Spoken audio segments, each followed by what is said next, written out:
जय हिंद दोस्तों।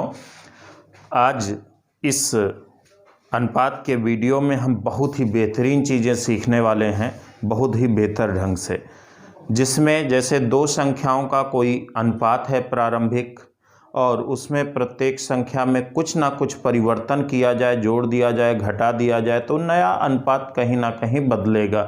तो उसी का अध्ययन हम करने वाले हैं, पहले बेसिक तरीके से, फिर बिल्कुल नए तरीके से।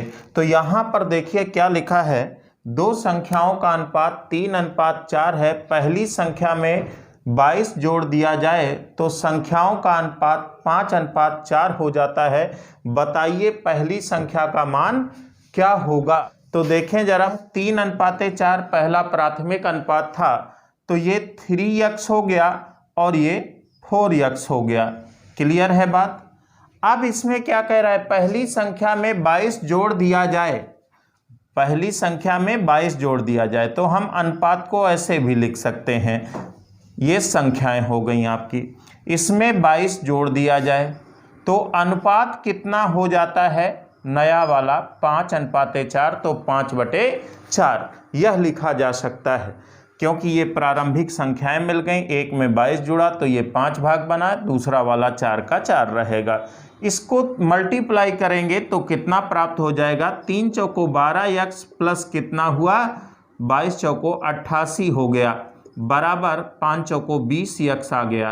अब इन दोनों को एक तरफ ले आएं, 88 भाग बराबर कितने के, 12 उधर जाएगा, 20 में 12 घटेगा, 8x आया, 11 8 88, x बराबर 8 प्राप्त हो रहा है।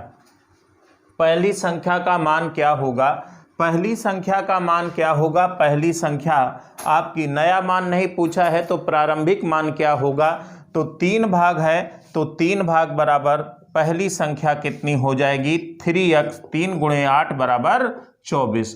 यह बात समझ में आ गई होगी।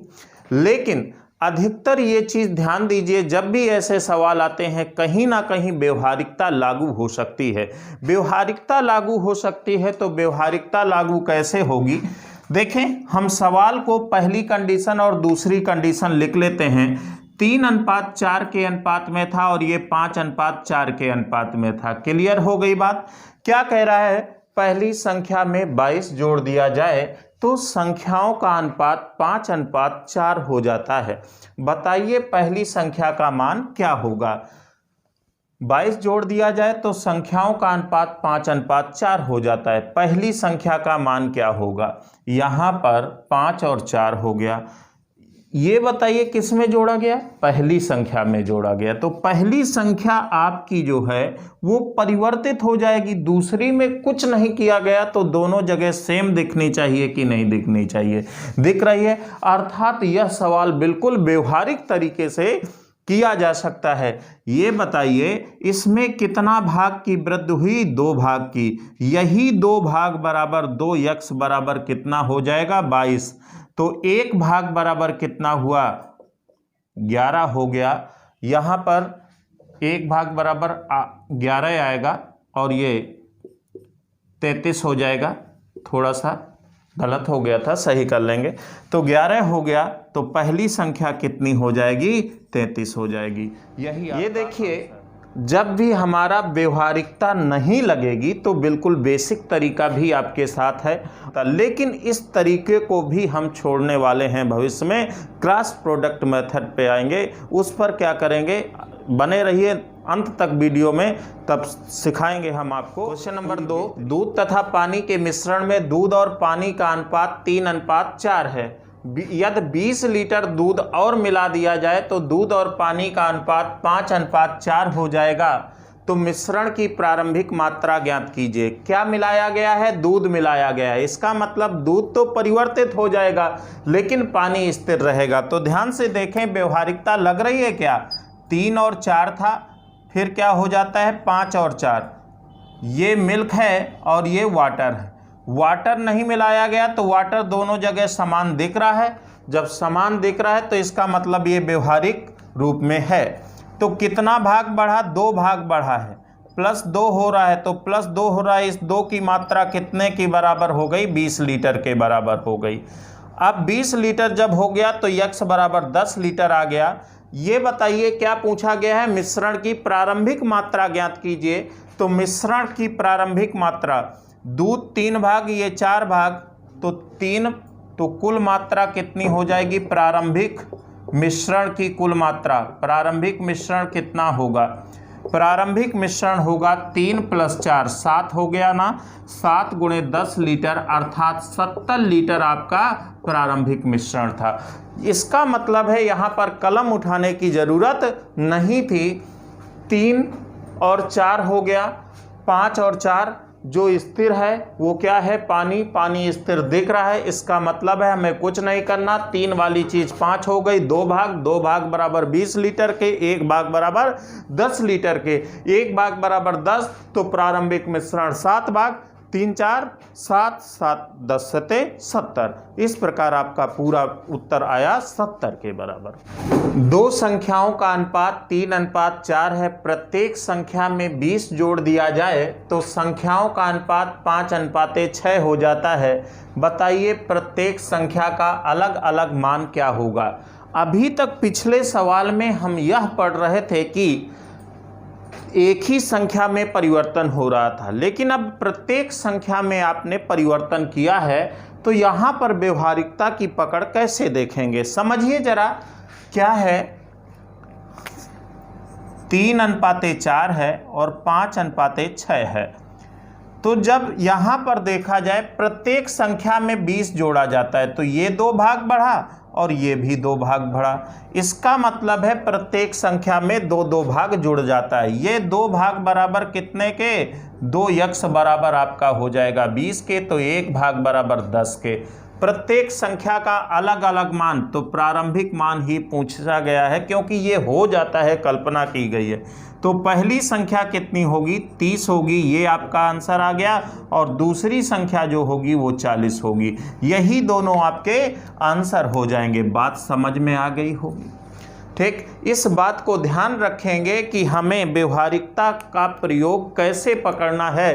तो हमने क्या किया, यहाँ पर पिछले सवाल में एक चीज़ कही गई थी कि एक में ही परिवर्तन था, लेकिन यहाँ पर दोनों में परिवर्तन है, तो दोनों में अनुपात के भाग का समान परिवर्तन हुआ है, क्योंकि 20-20 प्रत्येक में जोड़ दिया जाए। तो 2 बढ़ा कि नहीं बढ़ा, तो 3 से 2 बढ़ा 5 हो गया, 4 से 2 बढ़ा 6 बढ़ गया, अर्थात 6 हो गया, अर्थात 2 भाग बढ़ा है। तो 2 भाग बराबर किसके होगा, 20 के होगा। तो 1 भाग बराबर 10, तो पहली संख्या 30, दूसरी संख्या 40 हो गई। बात समझ में आ गई। तो अब देखते हैं आगे। इसी में चीज़ों को और भी कायदे से समझना है। मैंने कहा था क्रॉस प्रोडक्ट भी हम लगा सकते हैं। तो क्रॉस प्रोडक्ट कैसे लगाते हैं, एक चीज़ उसको समझने से पहले यहाँ पर ये समझ लो, जब प्रत्येक में बराबर संख्या जोड़ी जाती, बहुत कायदे से समझना है इस बात को, क्योंकि जब हम आय और खर्च वाले सवालों पर जाते हैं तो वहाँ पर इस लॉजिक का प्रयोग, और उम्र वाले सवालों में, आयु संबंधी प्रश्नों में इसका प्रयोग ढंग से होता है। तो देखें जरा क्या हम समझाना चाहते हैं।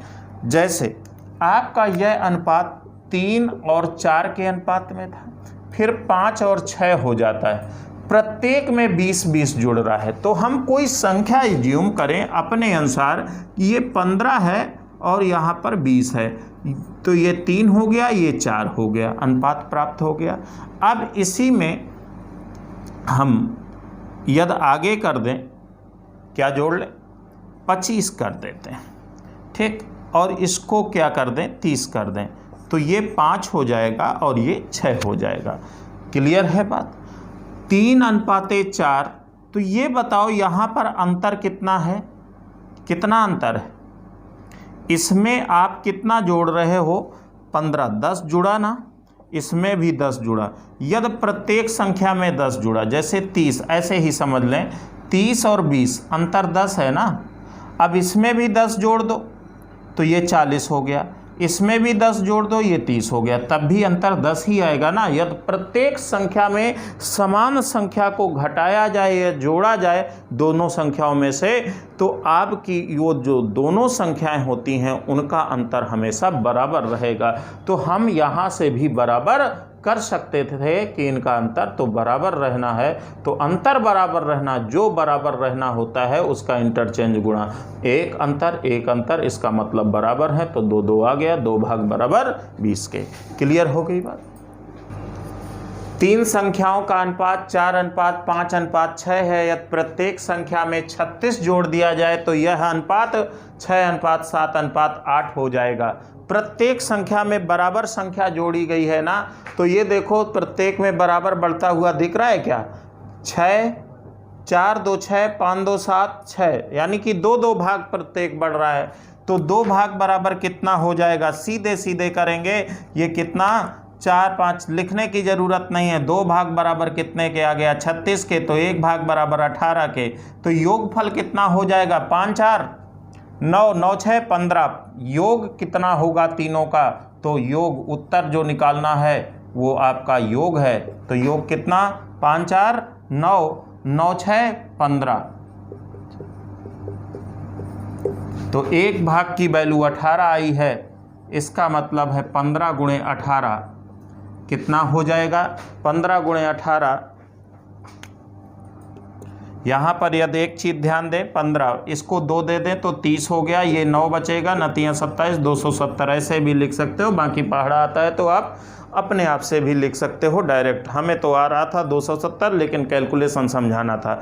आशा करता हूँ यह चीज़ आपको समझ में आ गई होगी। तो चलिए आगे बढ़ते हैं। देखें, किसी कक्षा में लड़के और लड़कियों की संख्या का अनुपात 2:3 है। यदि कक्षा में 10 नए लड़के तथा 6 नई लड़कियां प्रवेश ले लें तो नया अनुपात 5:6 हो जाता है। तो एक बात यहाँ पर हम देखें, 2:3, 5:6। हमने आपको कब बताया था कि समान परिवर्तन दिखता है?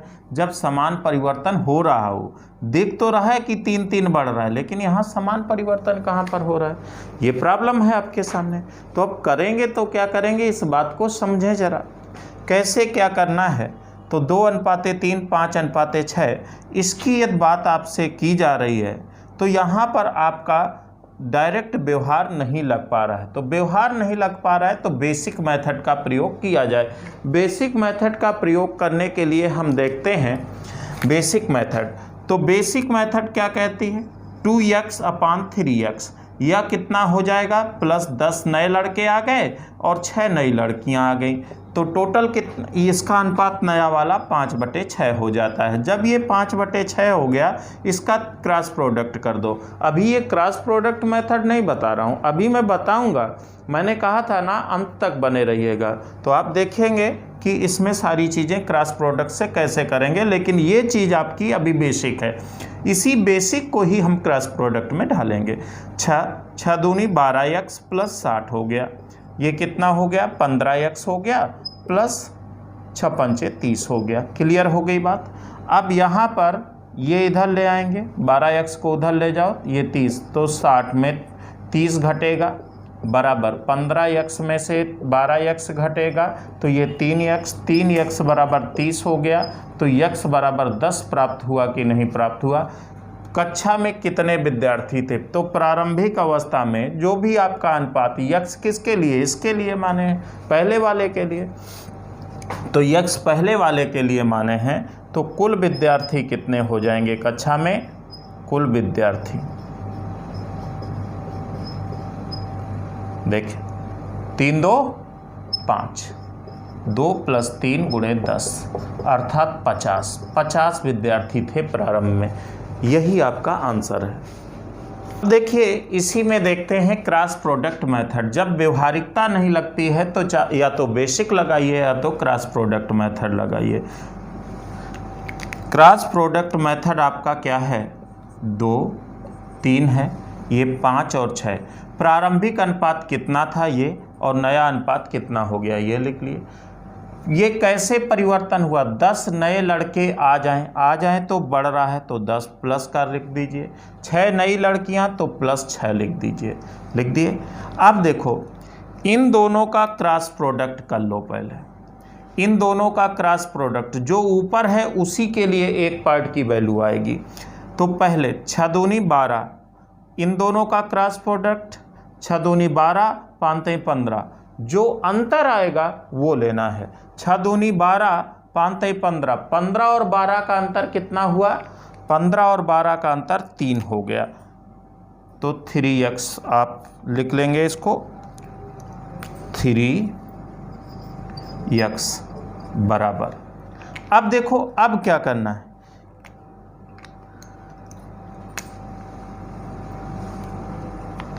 किसका अब क्रॉस प्रोडक्ट करना है? इन दोनों का।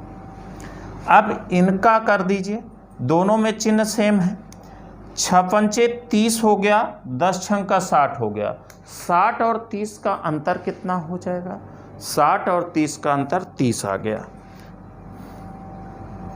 ओके, ये 30 आ गया। कुल मिलाकर के आपका अंतर ये 30 आया, तो यक्स बराबर आपका कितना मिलेगा? 10 मिलेगा। तो ये जो यक्स का मान आया ऊपर वाले के लिए आया। तो 3 2 5, 5 गुणे 10 बराबर 50। आ गया कि नहीं आ गया? ये बात समझ में आ गई। लेकिन हमें ये व्यवहारिकता में करना चाहिए था, ये सब लिखने की ज़रूरत नहीं होनी चाहिए थी। तो देखते हैं क्या करेंगे। 2:3, 5:6। तो क्या है प्रारंभिक स्थिति? 2 और 3 की है। हमने कहा क्रॉस प्रोडक्ट करना है, तो सीधे इसका पहला तो इसका दूसरा ले लो। 6 दूनी 12 हुआ, 3 5 तिहाई 15 हो गया। 15 और 12 का अंतर कितना हुआ? 2x, 3x। 15 और 12 का अंतर, हाँ 3x, तो 3x आप लिख देंगे। अब देखो, अब ये 10 लड़के 6 लड़कियां। अब ये बताओ मान इसका निकालना है प्रारंभिक अवस्था का, तो ये जो बचे हैं इनका क्रॉस प्रोडक्ट कर दो। तो 6 पंचे 30, 10 छंका 60, 60 और 30 का अंतर 30। बस इतना था। सवाल देखते ही हल होना चाहिए था, ये सब लिखने पढ़ने की कोई ज़रूरत नहीं थी। x बराबर 30, 3x बराबर 30, तो 1x बराबर 10 के, तो 3 2 5, 10 पंचे 50, टोटल संख्या 50 प्राप्त हो गई। आशा करता हूँ ये चीज़ आपको समझ में आ गई होगी। यह बहुत ही अच्छा नियम है क्रॉस प्रोडक्ट मेथड। आगे वीडियो में हम बहुत ही बारीकी से क्रॉस प्रोडक्ट मेथड का प्रयोग करना सिखाएंगे। तो यदि आप हमारे चैनल पे नए हैं तो हमारे चैनल को सब्सक्राइब कर लीजिए और बेल आइकन जरूर दबा दीजिएगा, ताकि समय समय पर आपको नोटिफिकेशन मिलती रहे। तो मिलते हैं अगले वीडियो में, तब तक के लिए बाय बाय।